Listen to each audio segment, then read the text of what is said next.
Buenos días, Álvaro Cedeño y Álvaro Cedeño les saludan en este episodio número 82 de Diálogos con Álvaro Cedeño. Papá, ¿cómo estás? Hola, muy bien, muy bien. ¿Tú? Bien, por dicha, me alegro Ok. mucho. Hoy para conversar sobre el artículo publicado esta semana en la página alvarocedeno.com titulado Buenos planes. Y al respecto podemos decir que los planes tienen el propósito de producir resultados. Para eso es que se configuran. Hay una, hay una tríada del plan, ¿verdad? Que son tres elementos que vienen a ser un conjunto de alguna manera, que es el plan, la ejecución y el resultado. Claro. ¿Qué pasaría si lo desmembráramos en esos tres elementos? Ujú, Eh, ujú, ¿Cuáles otros son elementos de un buen plan? ujú. Y el plan en sí mismo, ¿de qué sirve? Si no se lleva a otras fases, si no produce resultados. Y creo que esto es algo de lo que queremos conversar hoy, así que te cedo la palabra. Ok. Bueno, y vamos a ver, el plan, el planificar, las oficinas de planificación en, en órganos estatales y en entidades privadas tuvieron mucho prestigio en el pasado, creo que siguen teniendo mucho prestigio, eh, porque realmente el inicio de la acción humana está en la planificación, en la elaboración de planes. Sin embargo, hay cosas que se quedan sin decir a la hora de la elaboración de planes. Una de elementos principales en la elaboración de un plan es la visión, es la, la elaboración de un sueño que sea realizable. Hoy en día, en el momento en que estamos viviendo, ¿verdad? En el mundo, es un momento de cambio. Siempre el mundo ha estado cambiando. Siempre el mundo ha estado cambiando. Pero ahora el cambio es acelerado. Tú dirías que el cambio es exponencial. Y realmente, sí, me parece que está en marcha una dinámica de cambio que hace que de un año al siguiente no tengamos un pequeño incremento en las cosas, sino que tengamos verdaderos saltos en la calidad y en la cantidad de las cosas. O sea que estamos en tiempos de cambio acelerado o de cambio exponencial. Pero hay otro elemento, y es que me parece también que mucha gente está tomando más conciencia de conceptos, situaciones, aspiraciones que son muy singulares. A mí me parece que la humanidad está en un proceso de maduración, ¿verdad? Pero me lo viene pareciendo desde hace años, ¿verdad? Unos años antes de que cayera el muro de Berlín, de que implosionara la Unión Soviética, no teníamos idea de que eso iba a ocurrir. Un día de estos estaba pensando en actitudes, prácticas promotoras del cambio. Yo me acuerdo cuando Gorbachev empezó a hablar de la Glasnost y de la perestroika. La Glasnost era aumentar la transparencia, que se pudiera en la Unión Soviética hablar más, decir más cosas, preguntar más cosas, tener más información disponible. Y la perestroika ya era la ejecución de algunos cambios. Las dos cosas juntas, si hubiéramos sabido lo que hoy sabemos, hubiéramos podido vaticinar la implosión de la Unión Soviética, una Unión Soviética eh, centralmente controlada, con muy poca transparencia, sin ninguna apertura a la reforma y tal, de pronto le meten esos dos motores, ¿verdad? La Glasnost y la perestroika, y se podía predecir que la Unión Soviética implosionaba. A mí no se me ocurrió, y creo que a nadie se le ocurrió, nadie vaticinaba la caída del muro de Berlín ni la implosión de la Unión Soviética. Pero hay precondiciones que producen una revisión radical de sistemas, de regímenes, etc. Y ahora me parece que desde el punto de vista tecnológico y desde el punto de vista cultural, estamos en un proceso donde hemos encendido unos motores que sin duda provocarán un cambio profundo en la manera como vemos y hacemos las cosas. Por eso, es muy fácil equivocarse haciendo forecasting, ¿verdad? Previendo. Es muy fácil equivocarse previendo, porque uno prevé en función de cómo ha sido el pasado. Si el pasado daba saltitos pequeños, cuesta mucho prever un gran cambio. En eso, yo creo que la visión, tal y como la entiendo, es tal vez más confiable que la previsión. La previsión, yo me imagino una persona subida en el palo mayor de la carabela, viendo a ver qué se ve por allá, ¿verdad? La visión es la persona, tal vez ni está subida al palo mayor de la carabela, sino que está conjuntando realidades y aspiraciones, ¿verdad? La visión es un sueño realizable. Y eso creo yo que cuesta mucho ejercitarlo. Primero cuesta ejercitarlo para decir la receta que todos conocemos, porque vivimos metidos dentro de una caja.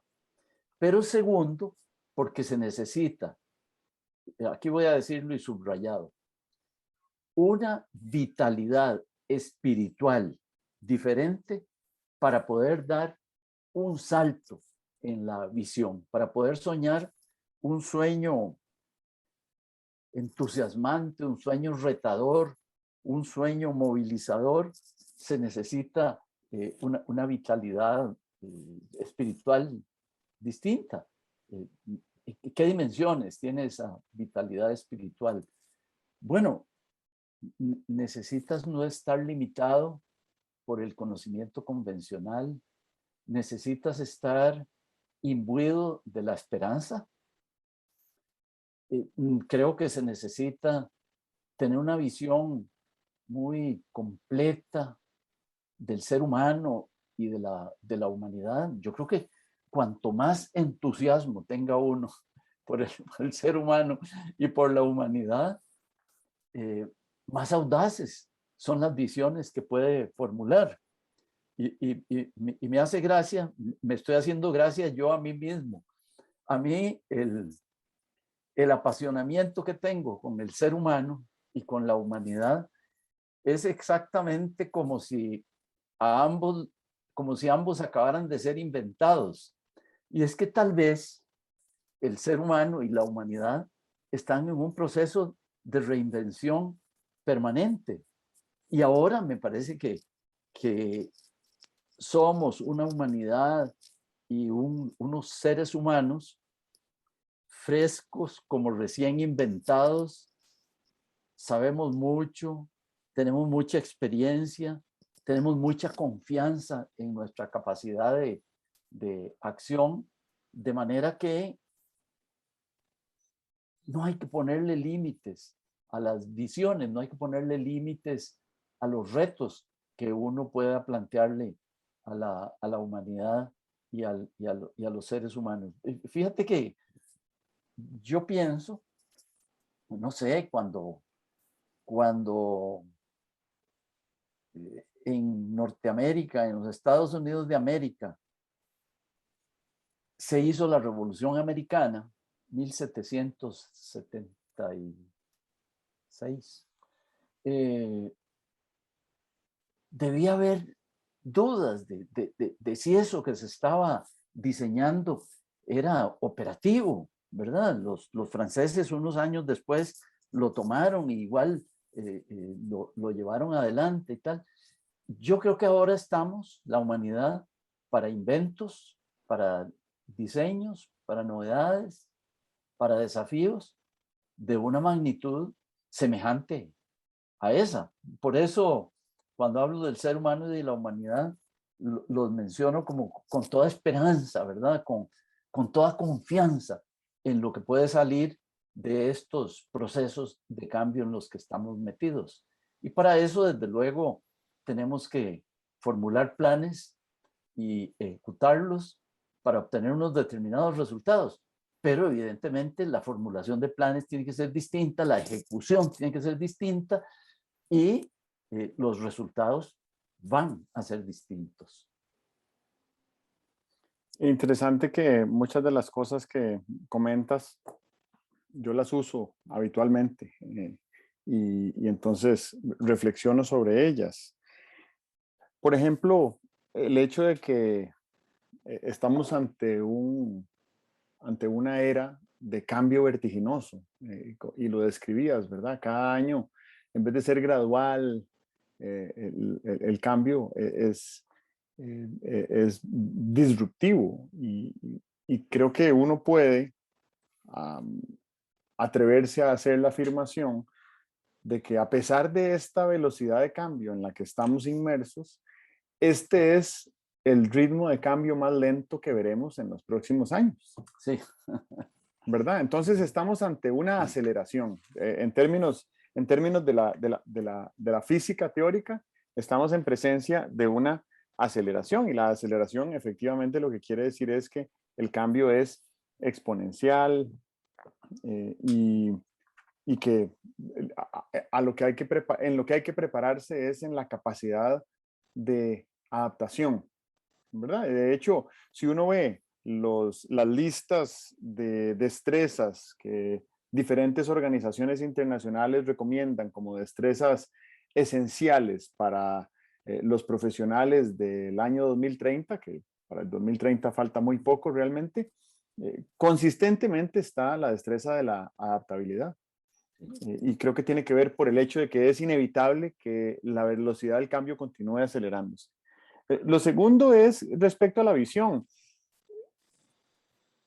Bueno, uno puede soñar un sueño fantástico, pero ese sueño tiene que anclarlo en la realidad. Por eso hablas de un sueño realizable. Y a mí me gusta mucho el ejercicio imaginativo de soñar, ¿verdad? Y entonces lo que busco es la elasticidad de la imaginación pensando en cuál es la máxima ambición con la que yo puedo imaginarme algo que deseo, ¿verdad? Y entonces no me limito por la realidad todavía, sino que más bien estimulo que ese sueño sea lo más fantástico posible según mi capacidad de imaginar. Y alimentar la capacidad de imaginar es muy importante, ¿verdad? Sobre todo porque creo que eso que decías de que es muy difícil pronosticar el futuro. Bueno, es imposible pronosticar el futuro, pero la gente que se dedica profesionalmente a hacer pronósticos futuros en muchas industrias tiene la misma probabilidad de acierto que la eh, que la que tiene una moneda tirada al aire, ¿verdad? Quiere decir que lo que tú digas o lo que yo diga sobre el futuro tiene más o menos la misma probabilidad de suceder, una u otra, ¿verdad? Si son cosas que no son convergentes. Pero sí hay formas de pensar diferentes respecto al futuro y eso tiene que ver con formularse algunas preguntas que nos lleven a pensar si eso que estamos imaginando, tan fantástico e imaginativo, eh, llegara a hacerse realidad, ¿qué tendría que suceder para que fuera realidad? ¿Verdad? ¿Qué tendría que suceder para que aquello sucediera? Y entonces, obviamente, que esto nos lleva al campo de la ciencia y al campo de la matemática y ha habido por décadas quizás más que décadas, la discusión de viajar en el tiempo, como si fuera solamente una cuestión tecnológica, ¿verdad? Y viajar en el tiempo no es una cuestión tecnológica, hay unas limitaciones del tiempo y del espacio que impiden viajar en el tiempo para atrás. Y bueno, esa es otra discusión, pero el asunto es que uno sí puede formularse preguntas para ver de qué manera podríamos generar diferentes escenarios sobre el futuro, un escenario de máxima ambición, un escenario absolutamente catastrófico y dantesco, otro escenario que sea malo pero no tan malo, otro que sea bueno pero no tan bueno, y otro que es nada cambia, todo sigue igual, ¿verdad? Y entonces, con esos escenarios bien elaborados, uno puede decir, bueno, me gustaría aspirar a estos escenarios o me gustaría evitar aquellos escenarios y qué tengo que hacer para ir en esas direcciones. Eh, Está claro que hay un elemento fundamental y lo mencionaste y es el de la esperanza. Yo le denomino optimismo emprendedor, ¿verdad? Incluso he llegado a decirle prosperanza, que es Ujú. eh, la, la, la vocación de esperar que lo mejor suceda, pero también la proactividad de hacer lo que está en mi poder para que llegue a suceder. Entonces, este optimismo emprendedor lo veo en las personas emprendedoras que están tratando de hacer cosas más allá de simplemente mantenerse o sostenerse, ¿verdad? Están tratando de crear valor, están tratando de innovar, están tratando de impactar. Y en esos esfuerzos, esas personas, algo que las caracteriza es que tienen un optimismo sobre el futuro que les hace creer que puede ser mejor que el presente, pero no se quedan en el creer, sino que pasan al hacer y entonces buscan cómo llevar a cabo acciones tangibles, concretas, constructivas, que transformen la realidad hacia eso que imaginan, ¿no? Una de las cosas que me llaman mucho la atención es que en en este escenario de cambio hay una cantidad de entidades o creencias que nos limitan, ¿verdad? Yo me pongo a pensar, por ejemplo, en 1960, hablar de izquierda y derecha políticas, hombre, uno más o menos tenía idea de qué quería decir izquierda y derecha política. Hoy en día, el centro izquierda y el centro derecha se han hecho muy anchos, ¿verdad? Los extremos, derecha extrema, izquierda extrema, están, creo yo, menos frecuentados, ¿verdad? O sea que el concepto de izquierda y derecha en materia política, yo creo que tenemos que replantearlo, tenemos que redefinirlo o tenemos que desecharlo. A lo mejor, ¿por qué no? Habría que desecharlo de izquierda y derecha. Eh, cuando uno se pone a ver una situación como la situación, la crisis climática, o lo que tenemos así como más presente, que es, se pone a ver la pandemia y se pregunta, bueno, ¿qué quiere decir izquierda y derecha y para qué sirven en la pandemia? ¿Verdad? Nada más pensemos en esto. Hay personas que no quieren vacunarse.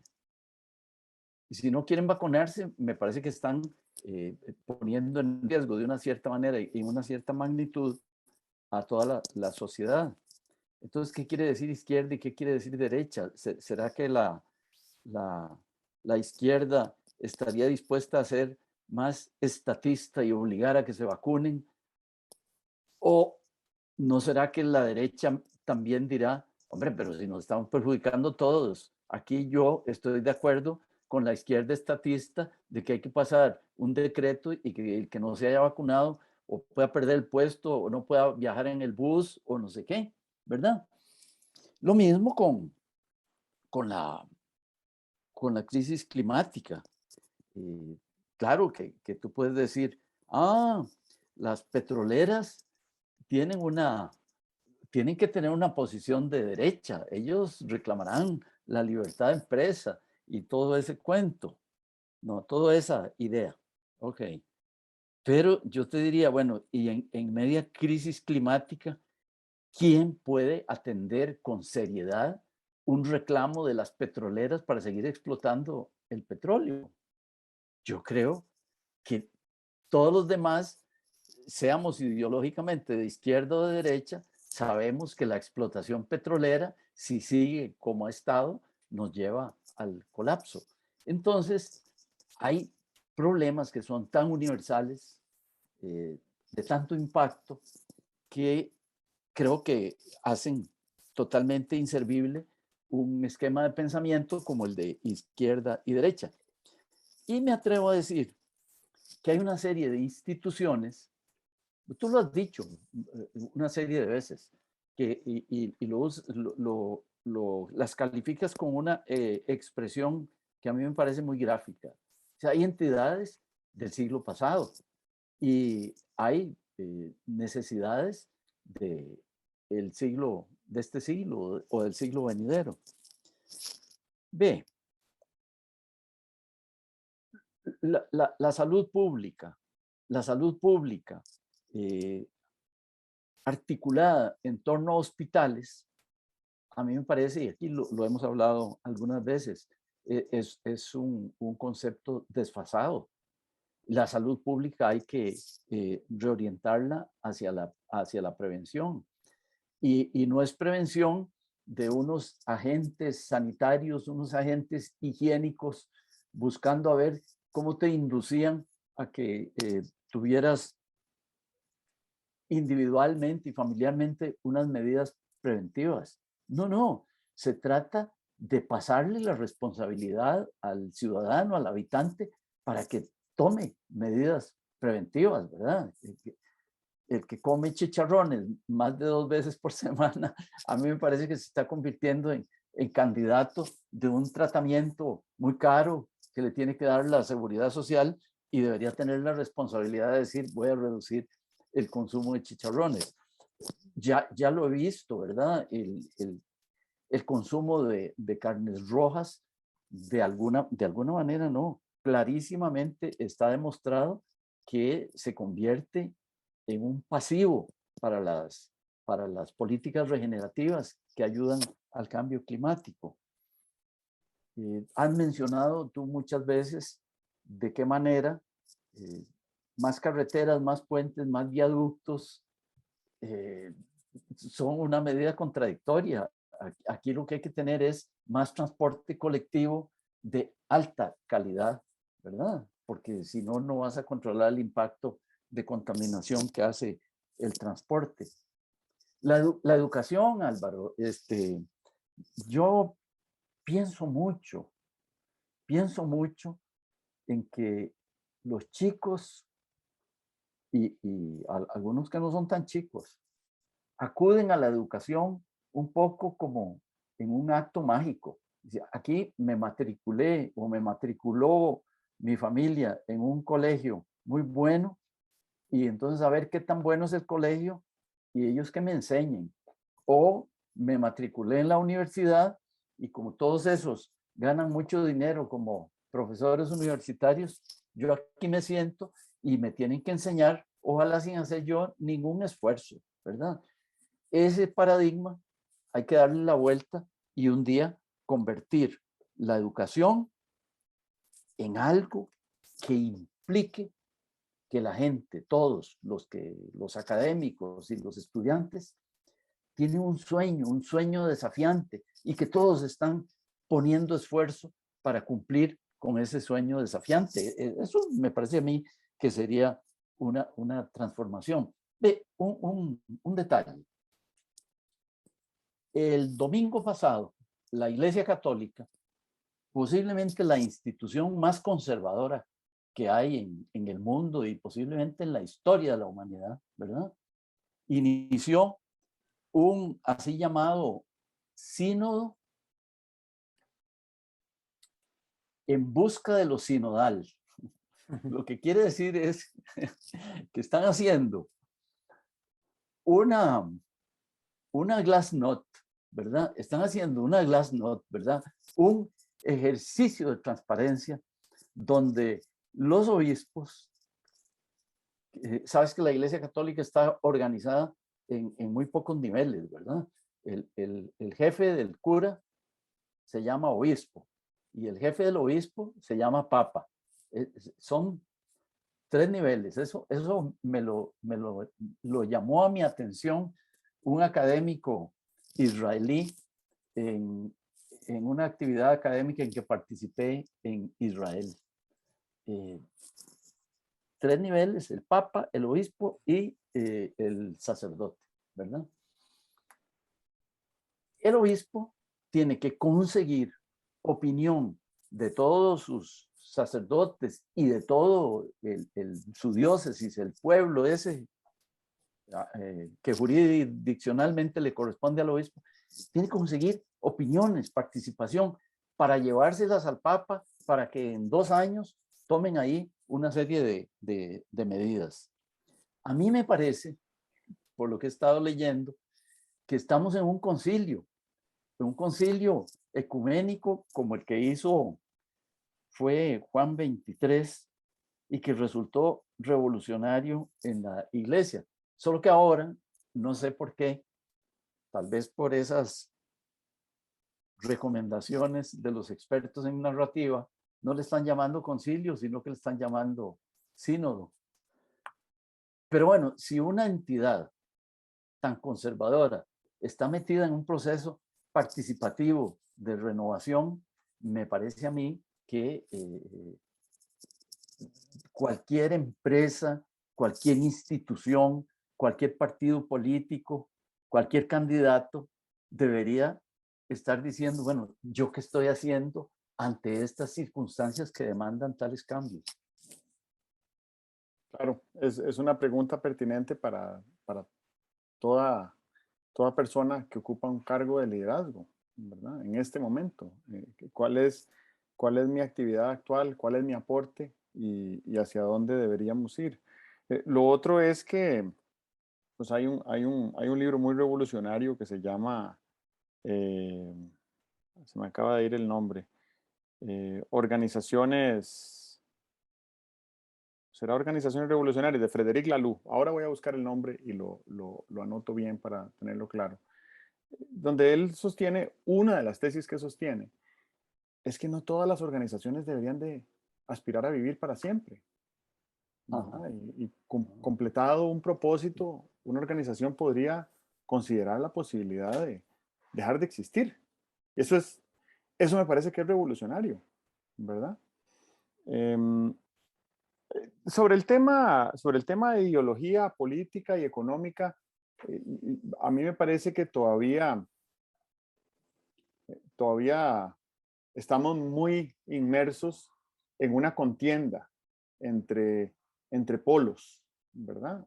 Y esa polarización es precisamente la que nos confronta a unos con otros, quizás hoy más que nunca, por razones ideológicas, ¿verdad? Y además de que son razones ideológicas, como todas las razones ideológicas, están arraigadas en mitos y en fantasías, no necesariamente en evidencias. Entonces, eh, el esfuerzo de depurar el tipo de información que produzca el tipo de datos y de evidencias que necesitamos para analizar la realidad con sobriedad, creo que obliga a que tengamos una conversación muy franca sobre ideología.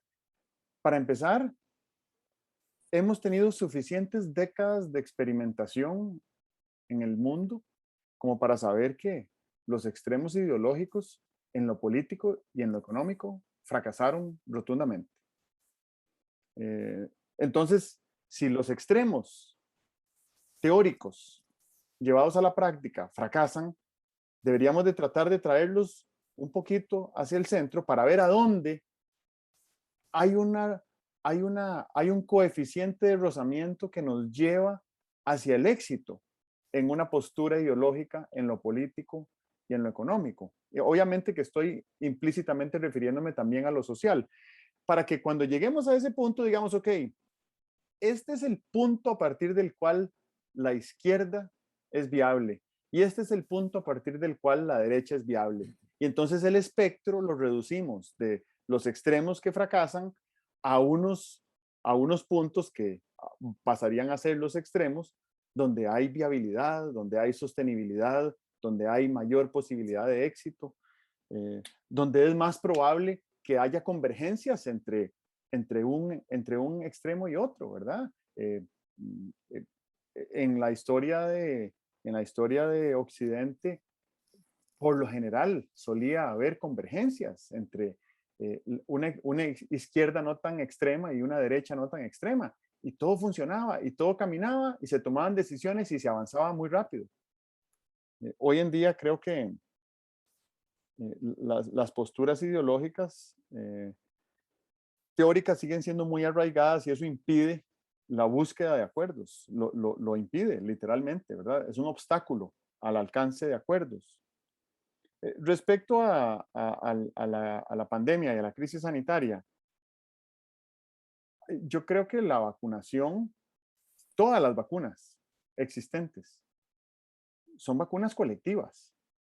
Lo que pasa es que cada uno tiene que poner el hombro, literalmente, para llevar la propia. Porque esta pandemia nos está dejando muy claro y ojalá que esto lo aprendamos y lo recordemos y lo mantengamos y lo utilicemos como evidencia para tomar decisiones hacia el futuro. Esta pandemia está demostrando que nos morimos solos, pero nos enfermamos juntos. Entonces lo que necesitamos hacer es prevenir esas muertes. Absolutamente todas las muertes de COVID-19 eran evitables. Entonces, bueno, cuando no había vacuna era más difícil de evitar, pero ahora con vacuna todavía sigue siendo difícil de evitar. Entonces necesitamos hacer lo propio a título individual para que colectivamente haya menos contagio, haya menos enfermedad y por ende haya menos muertos. El tema o más bien extrapolando de lo sanitario, hablando de temas de transporte, el transporte es un asunto público, colectivo, ¿verdad? El transporte es un tema, para empezar, las vías son públicas, todas, no hay ni una sola calle de libre tránsito que sea privada. Entonces, las calles son públicas. El costo de oportunidad de un metro cuadrado de calle es un metro cuadrado de bosque, o un metro cuadrado de jardín, o un metro cuadrado de huerto, o un metro cuadrado de cancha para hacer algún ejercicio, ¿verdad? Es un metro cuadrado de vida versus un metro cuadrado de asfalto. Y creo que tener claro ese costo de oportunidad nos hace pensar que cuando la gente, ahora que la restricción vehicular está reduciéndose y las presas volvieron a lo que eran la década pasada y la década antepasada, la gente está diciendo, hey, necesitamos agregarle un cuarto carril a la General Cañas y a la Bernardo Soto, porque evidentemente pasar de 2 carriles a 3 no resolvió nada. Entonces ahora la gente está clamando por un cuarto carril, ¿verdad? Y el costo de oportunidad de agregar un metro cuadrado de asfalto, lo que hace es que permite que más vehículos transiten más distancia a más velocidad por mayor tiempo.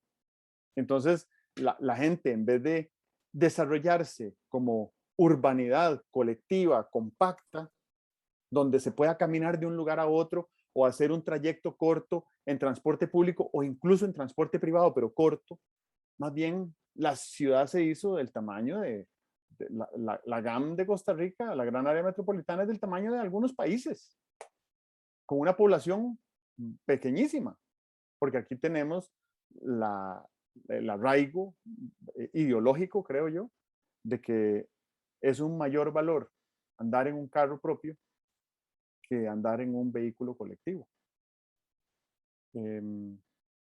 Eso, y bueno, y si hay países como Estados Unidos, donde esto ha hecho que haya ciudades que no tengan ningún principio de urbanismo, lo que tienen son carreteras, autopistas, turnpikes, ¿verdad? Vías de múltiples carriles, pero no tienen sentido de urbanidad en su diseño. Tienen que ser rediseñadas por completo, esas ciudades. Y yo creo que la gran área metropolitana también tiene que ser rediseñada en muchos aspectos, porque eh, para cada vehículo estamos destinando unos 8 espacios de estacionamiento.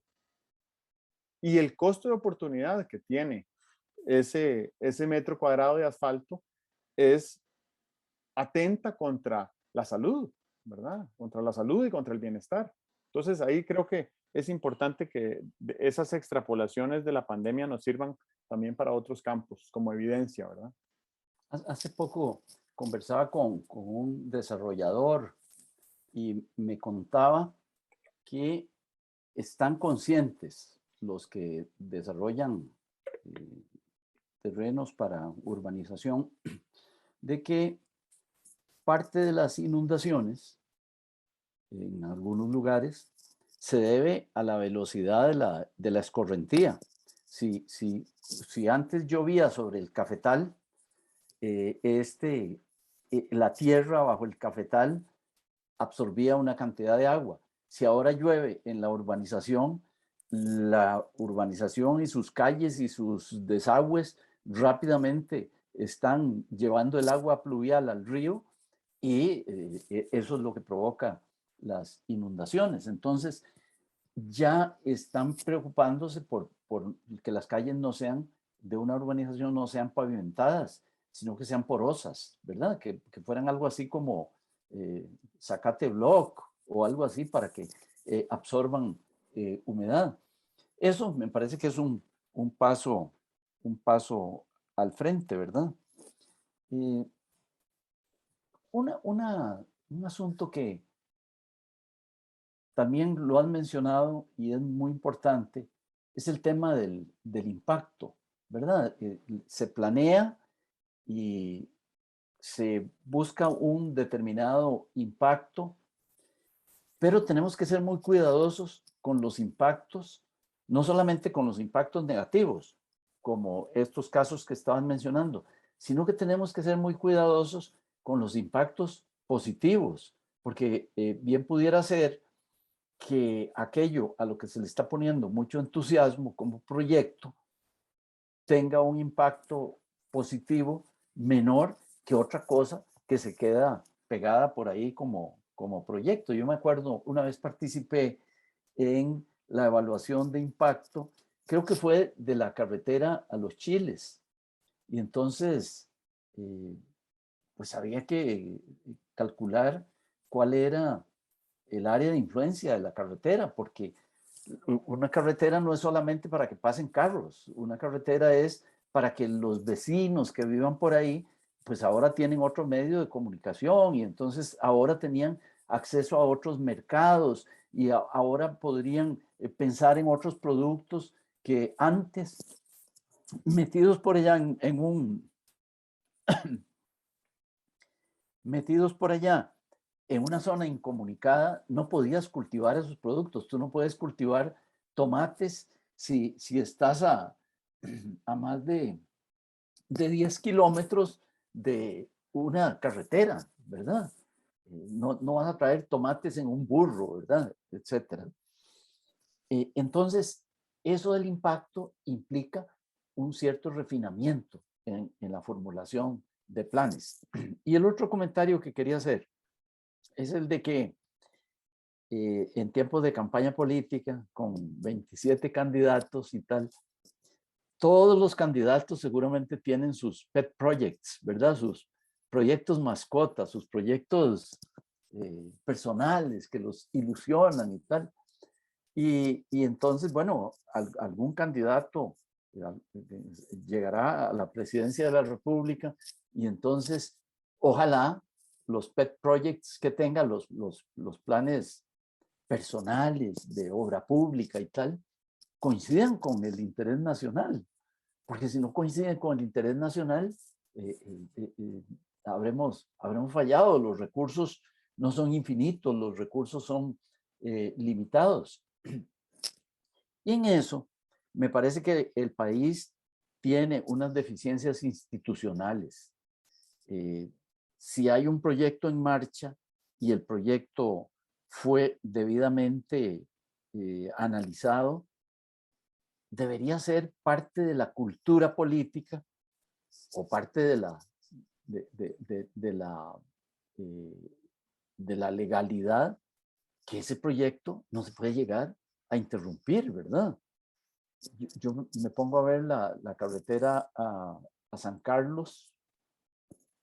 Ahí está, cada 2 meses te ponen unas fotografías de cómo la carretera está con unas obras construidas y con otras no construidas. Bueno, ¿cómo es posible que no exista la posibilidad de, antes hablaba de las polaridades, de acercar las polaridades para que exista una coincidencia sobre la importancia de terminar una carretera como la carretera a San Carlos?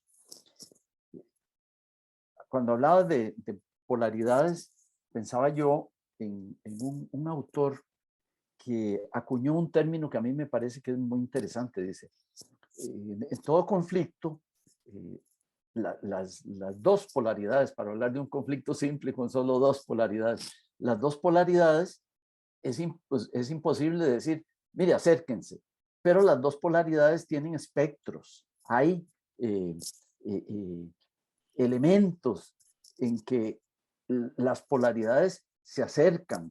Y entonces él decía, hay la situación de que se acercan tanto las polaridades en algunos elementos que se van creando, y este es el término que me gusta subrayar, se van creando corredores de indiferencia, donde las partes en conflicto puedan decir, de ahí sí, yo con eso sí estoy de acuerdo. Y entonces por ahí hiciste pasar la legislación o hiciste pasar el acuerdo, etcétera, ¿verdad? Esas cosas deberíamos incorporarlas a nuestra cultura política, pensando en planes de acción, en obras públicas, etcétera, en un entorno como el que hemos descrito al principio, muy cambiante, muy desafiante, ¿verdad? De muchísima posibilidad, etcétera. Dos ideas más, tratando de pensar en planes y en su ejecución y sus resultados. Y con esto creo que termino. La primera es que, a propósito de carreteras, ¿recuerdas cómo era el tramo de la carretera interamericana entre Punta Arenas y Limonal? Era un túnel de Sí, sí, bosque. sí, señor. Uh-huh. Y era, porque ya no Sí, lo es. El año claro. pasado y este año, que poca gente ha pasado por esa calle, Uh-huh. la gran obra de ampliación de la ruta interamericana llevó a talar miles de árboles centenarios Sí, de madera finísima, que claro. además eran pasos de fauna, ¿verdad? Nunca Sí, sí, más sí. un mono o una iguana podrán volver a pasar de un lado al otro de esa carretera como lo Uh-huh. hicieron por Claro. 100 años, ¿verdad? Sí. Em, y todo esto para acelerar, aligerar, alivianar, hacer más confortable el trayecto digamos, de Punta Arenas a Limonal, sobre todo para la gente que va en su vehículo particular, porque quienes hemos viajado en bus por esa ruta, el viaje es tan agradable como ha sido siempre.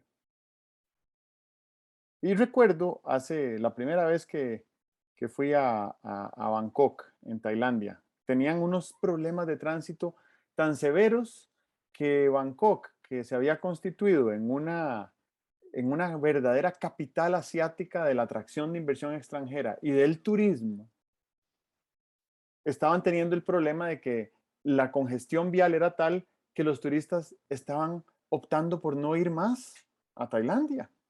Y entonces era un problema severo que necesitaba una solución urgente.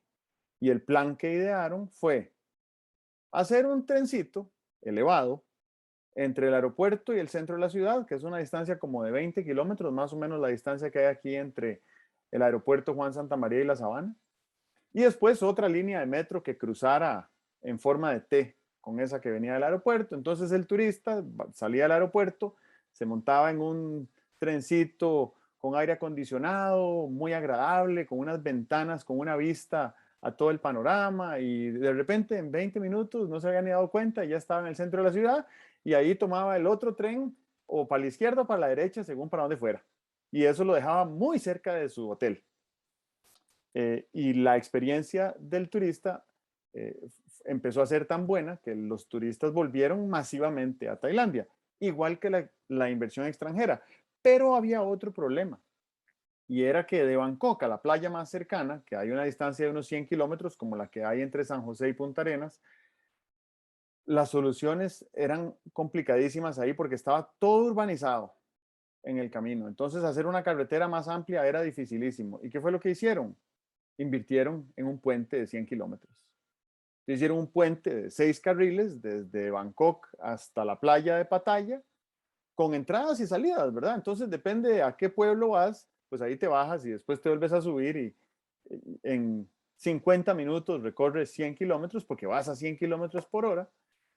Y agregaron valor a los bienes raíces, dinamizaron los mercados y la economía de las comunidades, atrajeron muchísimo más turismo y muchísimo más inversión extranjera.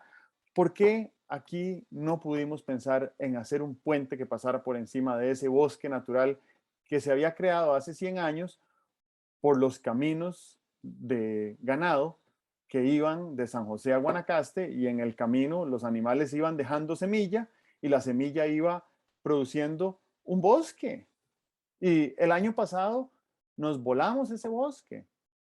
Entonces, el costo de hacer un puente de 60 kilómetros entre Punta Arenas y Limonal es alto, pero los beneficios que dejamos de percibir por haber Claro, talado ese claro, bosque claro, aledaño a claro. la carretera Ujú, es probablemente más alto, sobre todo si lo medimos a largo plazo. Entonces ahí faltó capacidad de planificación, ujú. ¿verdad? Entonces, si fallas en la planificación, no importa que también ejecutes, el resultado va a ser, Sí, eh, sí. va a ir en detrimento de los objetivos más amplios, ¿verdad? Y la segunda idea es un poco parecida, y tiene que ver con lo que pasó con la ciudad bosque, que era la gran área metropolitana. Hace 25 o 30 años tú te subías a cualquier montaña o volcán alrededor de la gran área metropolitana, Escazú, Heredia, Cartago, y literalmente veías un bosque, vivíamos en un bosque. Hace 6 meses subí una montaña que hace días no subía para ver el atardecer, y no pude apreciar el atardecer de lo impactado que quedé de ver que ahora vivimos en una ciudad sin árboles. Ujú. Un país que tiene la vocación ambiental que tiene Costa Rica, la imagen y la reputación internacional que hemos tenido por lo que hemos logrado aquí, de regenerar bosque, de preservarlo, de crear incentivos para que la gente deje que los bosques naturalmente se restauren. Hicimos de esta ciudad una, la tapizamos de concreto, y devolverse de ahí es costoso, pero creo que es importante que hagamos una planificación respecto a la arborización de San José, algo que Bruno Estaño, padre, planeó con excelentes intenciones y con toda la evidencia del caso hace 25 años, y nadie le dio pelota. No tuvo la masa crítica de apoyo político y económico para entender que el valor que estaba por cosecharse 25 años después, o sea, hoy, era muchísimo más alto. Si esta ciudad fuera una ciudad bosque, sería una de las ciudades más agradables de América Claro, Latina, claro. y Ujú. probablemente atraería más inversión y más turismo. Pero esa oportunidad la perdimos, creo que por falta de visión en la planificación. Ok, Eso es. ok. Bueno, ¿con qué quisieran que se quedaran nuestros oyentes? Primero, creo que sale claro de los argumentos tuyos que los planes necesitan, para ser muy buenos, necesitan que se tenga clara una jerarquización de valores, ¿verdad? Confort y velocidad no pueden ser los valores supremos. Los valores supremos deberían andar por otro lado, ¿verdad? La conservación, la regeneración del ambiente debería ser superior al confort y a la velocidad. Segundo, creo que todos los habitantes del país vamos a ser convocados a tener más apertura, a salirnos de la caja, porque no puede ser que cualquier idea novedosa, disruptiva, como las llamas tú, pues desate una alaraca en los medios sociales, ¿verdad? No, yo creo que tenemos que tener un poco más de familiaridad con la naturaleza de los cambios que serán necesarios. Eso lleva a que en vez de tener una actitud de apego al confort, tengamos un poquito más de audacia como población, como opinión pública, que seamos un poco más audaces, que abramos un poco más las ventanas a qué es lo que está ocurriendo en otros países, en el mundo, y entonces no andemos simplemente tratando de comparar lo que se esté proponiendo con lo conocido casero, ¿verdad? Un, eh, Otro ingrediente que deberíamos tener es una esperanza alegre, ¿verdad? Yo creo que nosotros como país podemos razonablemente esperar un futuro eh, rico, un futuro desarrollante, unas posibilidades inéditas, etcétera. No tenemos por qué limitarnos ni por el tamaño de nuestra población, ni por el tamaño de nuestro territorio. La imagen que tenemos, el, el valor de nuestro capital humano, el valor de nuestro capital político, la cultura nuestra está para mucho más. Entonces, tenemos que tener una esperanza alegre de que todas estas cosas nos podrán permitir ser ejemplares para el mundo, hacer cosas singulares. Y finalmente, creo que allí donde decíamos cuáles son los valores que deberíamos jerarquizar, yo creo que tenemos que ir profundizando en una toma de conciencia de lo que significa el bien común, que no podemos seguir pensando en cada uno para su saco, sino que tenemos que ir pensando como una comunidad, y eso pasa por empezar a conjugar el concepto de bien común. Perfecto. Tenemos pendiente hablar más a fondo del bien común, ¿verdad? Creo que deberíamos de priorizarlo para alguna de nuestras próximas conversaciones. Ajá, es cierto. Ok, Bueno, bueno, que esté muy bien. muy bien, nos vemos. Ok, chao.